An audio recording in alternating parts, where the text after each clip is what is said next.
Bonsoir, nous sommes tous ravis de vous accueillir parce que ce soir, eh bien, c'est la reprise un petit peu de la saison des rencontres. Et avant de débuter cette saison, on a souhaité, nous les libraires de la librairie Martel, on a souhaité vous présenter nos coups de cœur. Donc on fait aussi notre entrée littéraire. À chaque fois, vous aurez 2 livres présentés par chaque libraire. Je vais vous présenter donc les libraires en question. Il y a Clémentine qui est en littérature avec Pierrick qui est ici. Vous avez Fabien qui est ici, libraire de sciences humaines, et vous avez Alice qui est également de l'autre côté, elle est dans l'espace jeunesse, passeur de rêves. Donc ce sont forcément des livres très différents. Et puis il y a Sophie qui est avec nous depuis voilà, on ne dira pas, et qui elle s'occupe un petit peu de toutes ces tables que vous voyez dans la librairie et qui circulent de rayon en rayon parce que Sophie Banlieue a fait tous les rayons de la librairie depuis qu'elle a commencé à être libraire. Et moi j'aurai le plaisir de terminer aussi, de vous présenter mes 2 coups de cœur. Et ensuite, eh bien, on aura un petit pot de l'amitié, si vous l'acceptez. Et avant de partir, on a aussi un petit sac pour vous, donc ne partez pas sans nous le demander. Voilà, je crois que j'ai tout dit. Et puis maintenant, ben, c'est parti, à vous les libraires. Bonsoir à tous et à toutes. Alors, je prends mon anti-sèche. Je vais vous présenter ce soir 2 romans qui ont plusieurs points communs. Ce sont d'abord 2 premiers romans. Ensuite, ce sont 2 romans historiques. Et vous verrez qu'il y a peut-être aussi d'autres points communs. On va voir ça ensemble. Donc le premier s'appelle Frères d'âme. Frères d'âme, donc le premier roman de David Diop, qui est un professeur de littérature du 18e. Et alors là, il nous plonge dans les tranchées en France, mais avec un soldat sénégalais qui se bat du côté de la France. Alors, ce qui se passe, c'est que ce soldat-là, il a vécu depuis toute son enfance avec quelqu'un qu'il appelle son plus que frère, et ils vont être ensemble dans les tranchées. Son plus que frère va, lors d'un assaut sifflé par le capitaine Armand, il va être blessé très difficilement. Voilà, il a le ventre un peu complètement, enfin il est complètement éventré. Il demande à son plus que frère de l'achever. Celui-ci ne le fera pas. C'est le tout début du livre. À partir de ce moment-là, celui qui n'a refusé de l'achever va basculer dans quelque chose d'un peu étrange, donc dans une espèce de folie. Tous les jours, après les assauts, en fait, il reviendra un petit peu plus tard que ses camarades de combat. Il restera en territoire ennemi, il reviendra le soir, la nuit tombée, avec 2 trophées, un fusil ennemi et une main coupée. Au début, ses camarades trouvent ça bien, ils le félicitent. Et puis, de jour en jour, ils vont prendre peur. Donc ça, je vous en dis pas plus. C'est un peu l'histoire de ce roman. Peut-être vous lire juste la première page pour vous donner un petit peu de l'idée du style. C'est un style assez syncopé, répétitif. On est dans la tête du gars qui a basculé. Au début, ça commence comme ça. Je sais, j'ai compris, je n'aurais pas dû. Moi, Alpha Ndiaye, fils du très vieil homme, j'ai compris, je n'aurais pas dû. Par la vérité de Dieu, maintenant, je sais. Mes pensées n'appartiennent qu'à moi. Je peux penser ce que je veux, mais je ne parlerai pas. Tous ceux à qui j'ai pu dire mes pensées secrètes, tous mes frères d'armes qui seront repartis défigurés, estropiés, éventrés, tels que Dieu aura honte de les voir arriver dans son paradis, où le diable se réjouira de les accueillir dans son enfer, n'auront pas su qui je suis vraiment. Les survivants n'en sauront rien.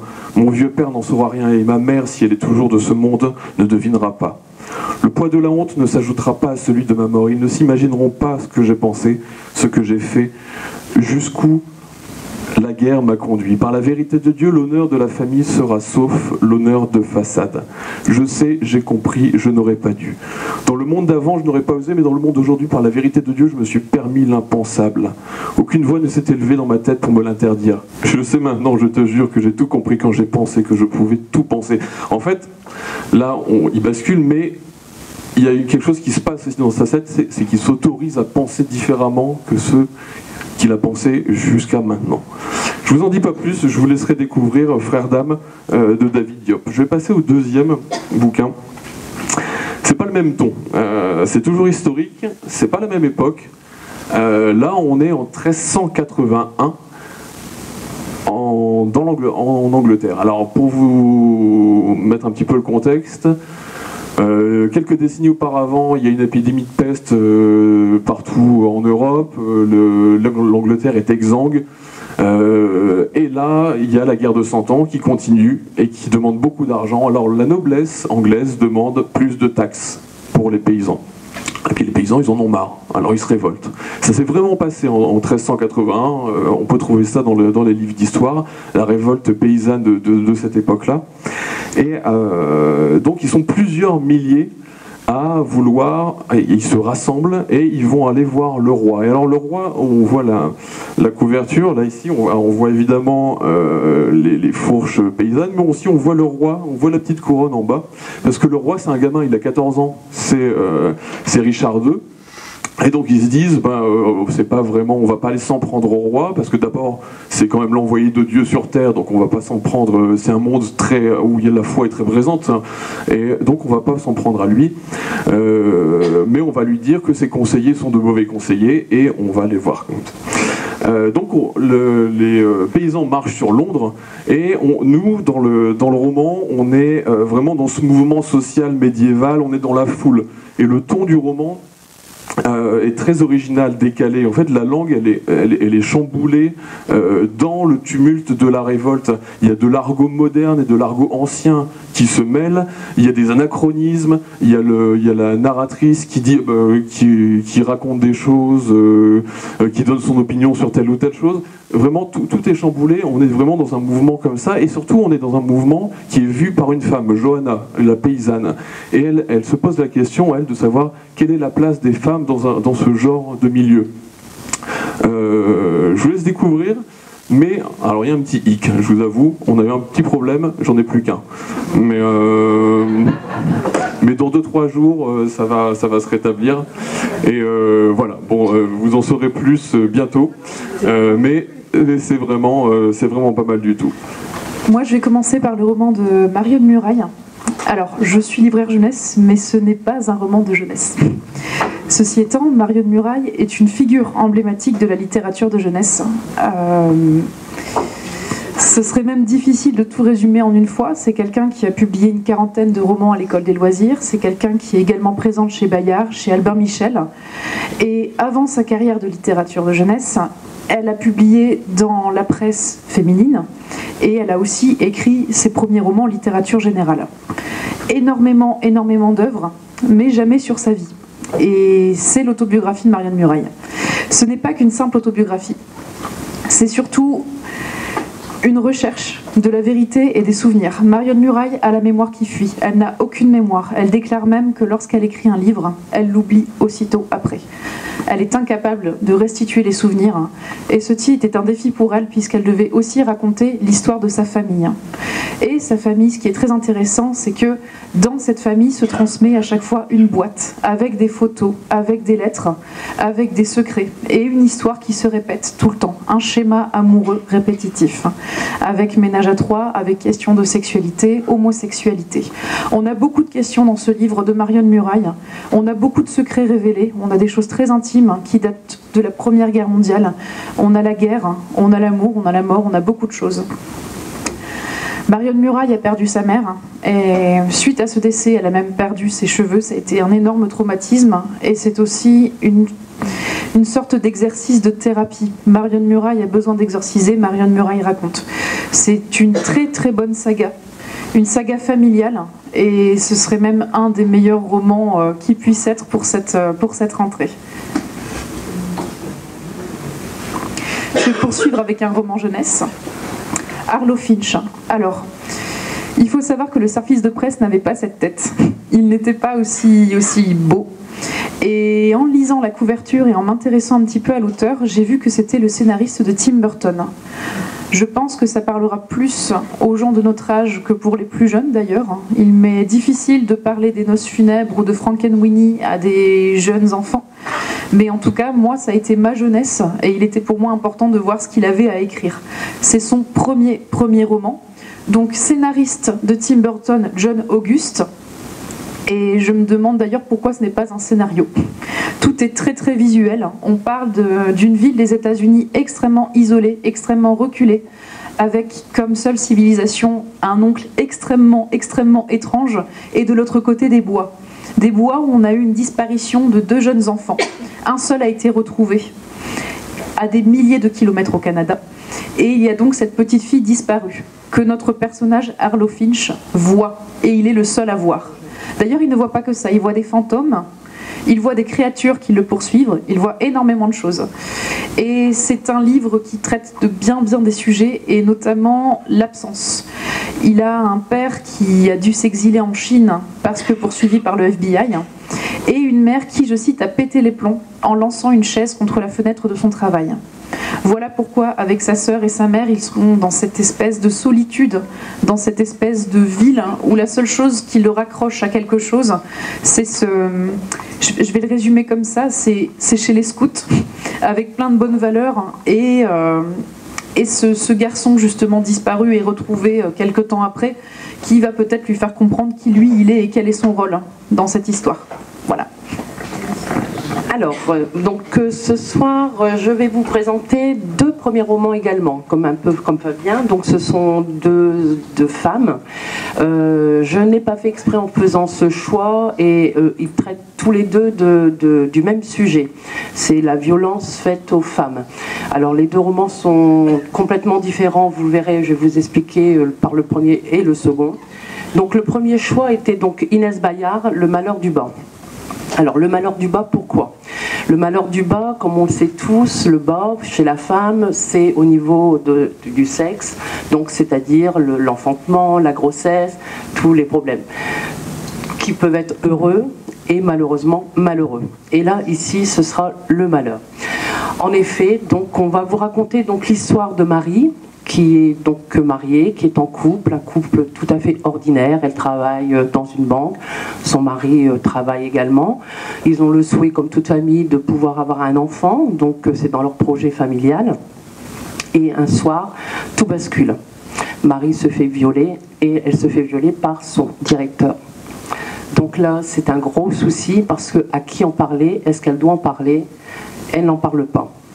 Donc tout le malheur reste là, puisque de toute façon, elle va garder cette souffrance en elle. Donc se rappeler, se remémorer. Alors je vous préviens tout de suite, c'est un roman très marquant, très cru, où c'est tabou, mais le tabou n'existe plus. Enfin, on a des détails qui sont vraiment très... Au début du roman, quand j'ai commencé à le lire, je me suis dit, est-ce que je vais aller jusqu'au bout? Parce que c'était vraiment très prenant. Et finalement, je me suis laissée emporter par cette souffrance.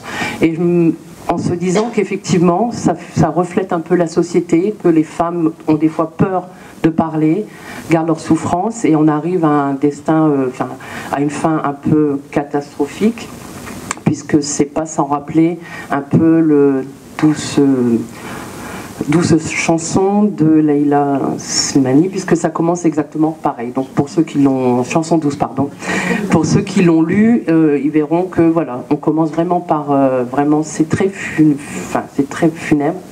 Et après, bon, on a le déroulement de voilà. Donc voilà, c'était très très dur, mais c'était un roman qui est à connaître. Ensuite, donc le deuxième, toujours en premier roman. Là, c'est une journaliste, et c'est Tranchée de Amélie Cordonnier. Et là, c'est pareil. Donc, on assiste à une vie familiale où c'est un couple marié avec 2 enfants, et on apprend que le mari a un comportement assez bizarre avec son épouse. Je pense qu'il doit l'aimer énormément, mais il ne peut s'empêcher de l'agresser verbalement. Et là, ce ne sont plus des bleus extérieurs, ce sont des bleus intérieurs que l'on va découvrir tout au long du roman. 7 ans se sont écoulés, il s'est un peu calmé, il s'est repris, il s'est dit je vais changer, je t'aime toujours, tout va bien aller. Et un soir, tout bascule, et là devant les enfants. Et là, elle prend conscience que il faut choisir. Est-ce que je l'aime et je reste, ou est-ce que je pars? Donc tout se déroule comme ça tout au long du roman. Elle se laisse 16 jours, et à l'aube de ses 40 ans, elle nous dit si elle a tranché ou non. Donc voilà, donc de romans pas très marrants, mais très très beaux, parce que voilà, c'est la condition de la femme, et je pense que bon, ça valait la peine d'être mis dans un roman. Voilà. Alors moi je vais vous parler de romans, de romanciers plutôt confirmés, contrairement à mes collègues. Donc le premier, c'est Les Enfants de cœur de Heather O'Neill. C'est un roman canadien, anglophone. Donc traduit, mais très bien traduit au seuil, il n'y a pas de souci. Donc nous sommes à Montréal, début du XXe siècle, et on va suivre le destin de deux bébés qui vont grandir, deux bébés qui ont été abandonnés par leur fille-mère, parce qu'à l'époque, Montréal, c'était très catholique, et les filles-mères ne gardaient pas leurs enfants. Donc on va suivre le parcours de Rose et de Pierrot. Donc ça commence dans un orphelinat catholique, et ces deux enfants vont être tout de suite liés, et tout de suite autour d'eux, il va y avoir de la magie. Ils vont monter des spectacles, faire des sketchs humoristiques, et malgré un petit peu la coercition des bonnes sœurs, la magie sera tout le temps perpétuelle autour d'eux. Donc là, ça paraît plutôt sympa. Donc il va y avoir une séparation, il va y avoir de la pédophilie, de la pornographie, de la misère, et de la drogue, je vais oublier. Et pourquoi j'ai aimé ce roman? Parce que le ton est merveilleux. C'est jamais anxiogène. Heather O'Neill a écrit de telle façon que, malgré les faits sordides, on reste toujours... les personnages gardent leur candeur, et c'est toujours merveilleux. Donc c'est tenu jusqu'au bout. Dans le dernier paragraphe, où il va y avoir un acte de violence inattendu, moi je ne vais pas spoiler, en même temps un acte, une scène de tendresse extrême, et quand on ferme le livre, on y pense encore, c'est assez rare, donc c'était pour moi un coup de cœur évident. Donc il est assez dense, mais vraiment lisible par tout le monde. Par rapport à ce livre-là, je voulais juste dire deux mots par rapport à un autre livre qui marche pas mal en ce moment, La vraie vie d'Adeline Dieudonné. C'est un premier roman, et je voulais en parler aussi parce qu'il y a aussi une dichotomie entre l'effet sordide et la façon dont c'est raconté, parce que la narratrice est une petite fille. On ne saura jamais son prénom, ça parle au premier degré. Donc père violent, mère absente, elle l'appelle l'amibe. Et une ambiance un petit peu bizarre, les gens ont des surnoms, l'endroit est un petit peu intemporel, donc on en parle beaucoup en ce moment, c'est très facile à lire, c'est un premier roman et ça vaut le coup. Donc je vais vous parler du deuxième livre, donc Sophie d'Ivry, certaines connaissent, elle a déjà une petite carrière derrière elle, 3 fois la fin du monde. Donc, premier chapitre, c'est Joseph Kamal, un jeune se retrouve en prison après un braquage sanglant. Son frère était abattu. En prison, ça se passe très mal. Il se fait piéger par des caïds. Ambiance, le prophète d'Audiard. Une ambiance. Deuxième chapitre, on évacue tout ça. Accident nucléaire un petit peu bizarre. Et lui, il est immunisé, on ne sait pas pourquoi. Et il se retrouve, la moitié de la France est vide, et lui il se retrouve tout seul au milieu de cette France-là. Donc il est tout content, il va jouer les Robinson Crusoe. Donc rien que pour ça, c'est un des intérêts du livre, c'est factuel. Comment il s'organise, au début il pille les épiceries, après il faut qu'il plante ses légumes. Et malgré sa misanthropie légitime par rapport à son histoire,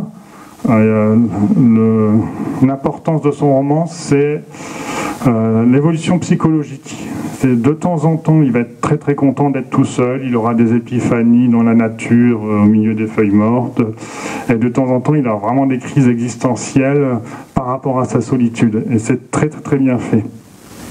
Donc le côté Robinsonade est très agréable, Et le traitement psychologique par Sophie Divry est très très impressionnant. Et c'est un petit roman court, nerveux, très très agréable à lire. J'ai lu très très vite et très très bien écrit.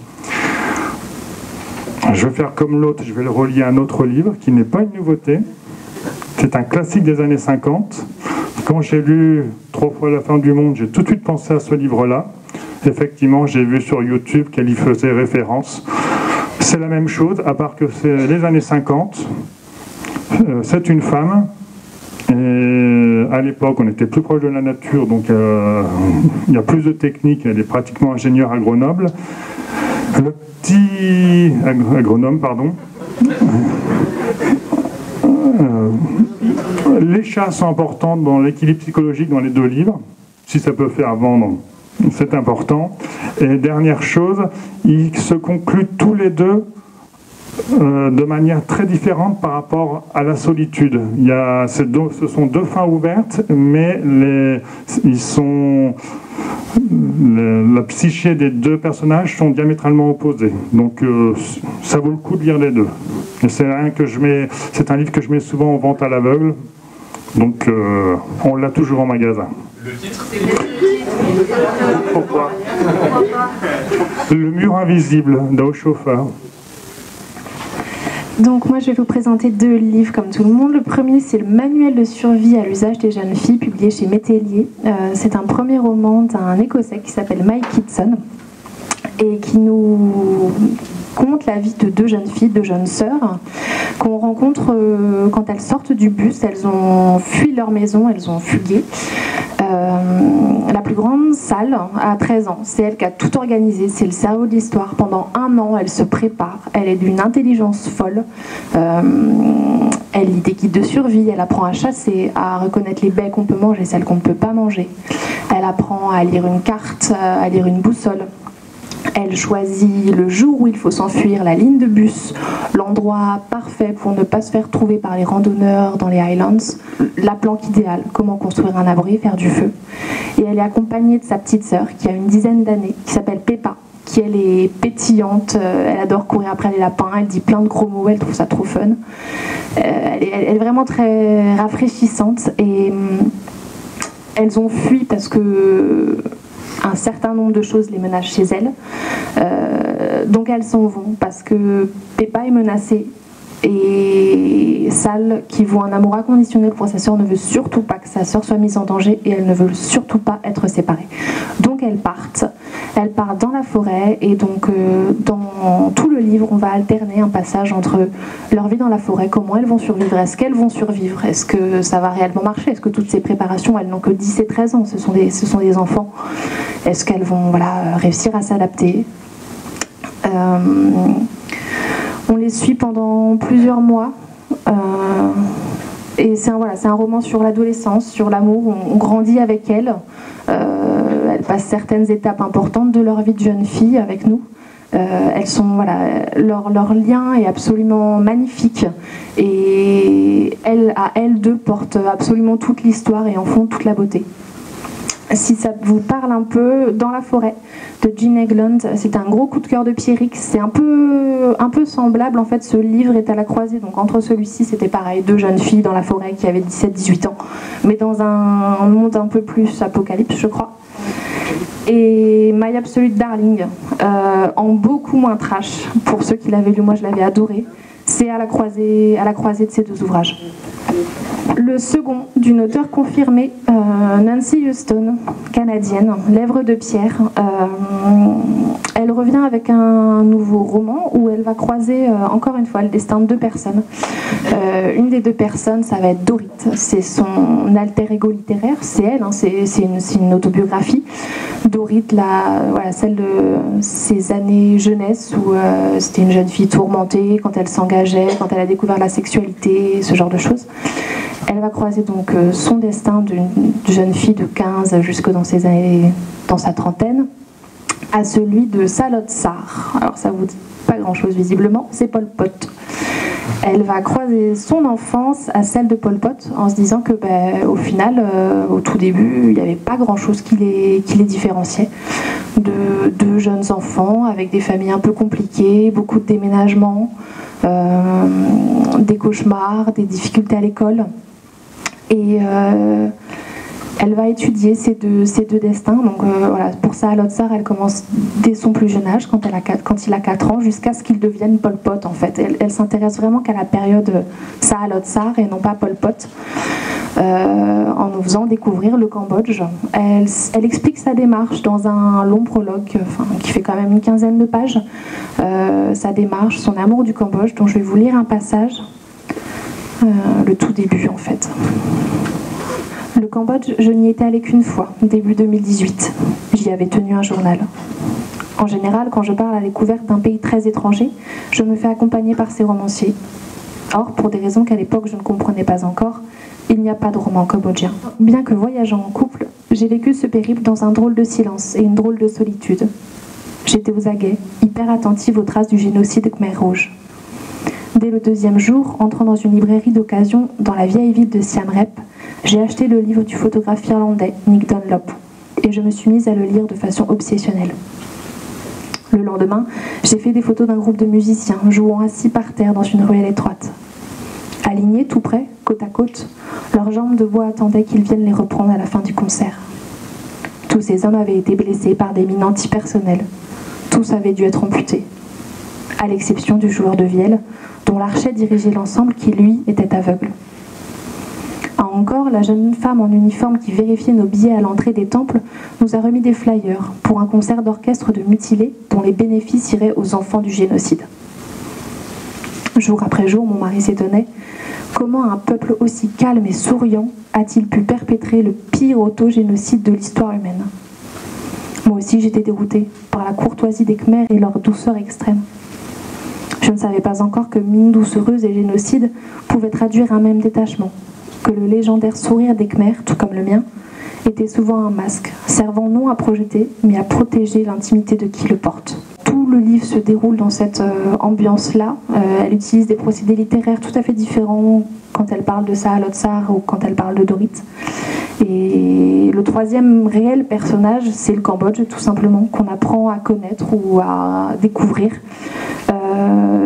Sachez aussi que tous les faits historiques racontés sur Saha Lotsahr sont réels, à part un passage qu'elle définit clairement dans son prologue, mais voilà, sur le Cambodge, c'est assez saisissant.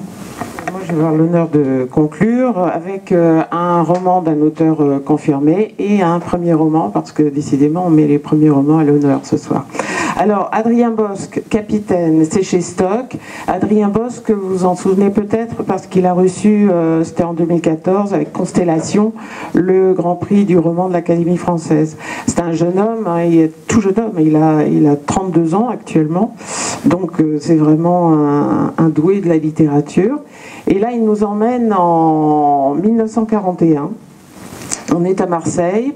Et il y a un bateau qui s'appelle le Capitaine Pierre Le Merle qui va appareiller, Paul Le Merle, qui va appareiller a priori pour les Antilles. C'est un cargo qui arrive de Guyane, qui s'arrête à Marseille. Et à Marseille, il y a plein de gens qui, c'est un peu le dernier morceau de France qu'on peut essayer, où on peut essayer de vivre, puisque les Allemands quand même occupent toute la moitié nord.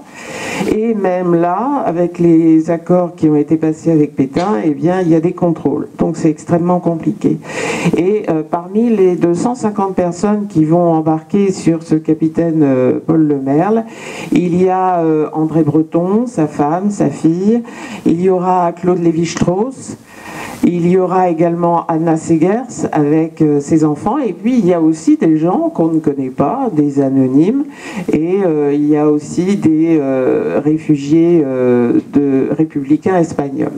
Ce que j'ai aimé moi dans ce roman, c'est alors Adrien Bosc a cherché, enfin il a fait un véritable, sur ses 4 ans de travail, il a fait un véritable travail de chercheur pour compiler tout ce qu'il pouvait essayer de trouver en témoignage, et il y en a pas mal, sur cette traversée qui ira jusqu'aux Antilles, et aux Antilles, ils vont tomber dans un régime pétainiste, et donc ils vont avoir les plus grandes difficultés à atteindre finalement les États-Unis ou l'Amérique du Sud, là où finalement ils cherchaient refuge.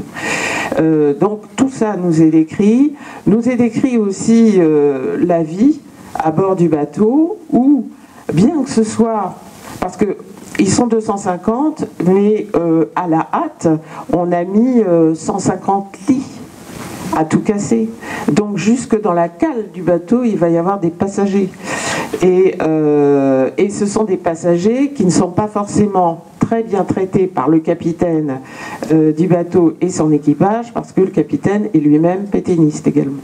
Donc c'est tout ça qu'Adrien Bosc nous raconte. Il nous raconte aussi comment Breton et Lévi-Strauss forment une espèce d'université sur le pont du bateau pour discourir, parce qu'il y a une table et que quand on est un intellectuel, ben, on s'assoit à la table et on va discuter.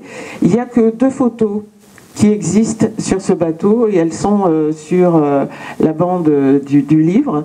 Donc il y a une photo où, si on les reconnaît, ben, on va voir Lévi-Strauss, on va voir Anna Segers et on va voir André Breton qui sont là, et puis derrière, espèce de fête très certainement qui avait été organisée, et je pense que c'est au passage du tropique, puisqu'il y a toujours traditionnellement en mer une fête. Et ce qui m'a beaucoup plu dans ce livre, qui est un petit peu exigeant en lecture, alors pas exigeant parce que les phrases sont compliquées, non, elles ne sont pas compliquées, elles sont gonflées, on a l'impression de naviguer en même temps qu'on lit les phrases, mais Adrien Bosc a fait vraiment un travail de chercheur, donc c'est très nourri. Je pense que c'est un livre qu'il faut lire lentement, il faut prendre ce temps, le temps de la traversée. Là on traverse toute l'Atlantique, eh ben, il faut prendre le temps de la traversée pour le découvrir, mais je vous assure, vous allez faire un très très beau voyage, et vous découvrirez que même quand on fait partie des réprouvés, des opprimés, qu'on est en exil, les classes sociales se redessinent même à bord du bateau. Et ça, moi, j'ai trouvé ça extrêmement intéressant.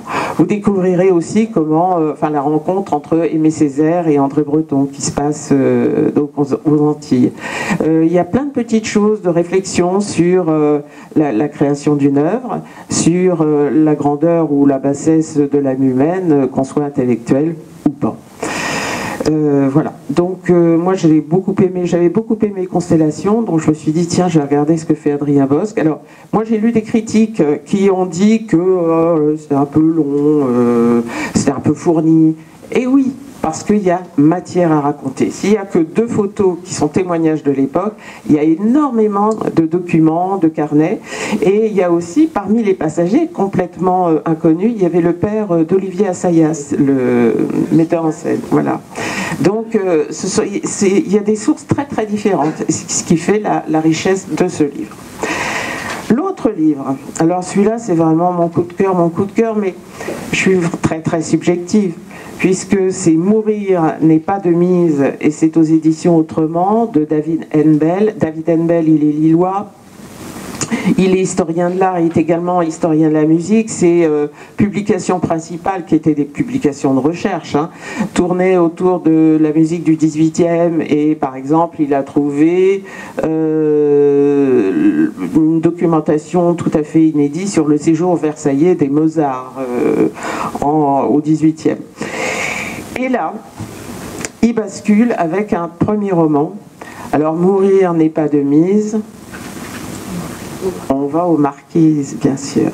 On va aux Marquises et on va retrouver Brel, un Brel qui a mis fin à sa carrière à la fin des années 60. Il arrêtera le cinéma vers 1974. Et il a un rêve, c'est celui de redevenir finalement inconnu. C'est vraiment ça. Il n'en pouvait plus des paparazzis, de la célébrité, il n'en pouvait plus. Et il va choisir un bateau, il va trouver un baroudeur des mers avec une coque acier, il va l'acheter, il va aller à l'école, parce qu'il disait, il faut que je retourne à l'école. Il va apprendre à naviguer pour pouvoir barrer ce bateau, tracer la route et aller, bien sûr, aux Marquises. on va apprendre plein de choses sur Brel. Alors moi je pensais en connaître certaines, alors j'en ai retrouvé certaines. Ce que je ne savais pas, c'est que Brel était un fin gourmet.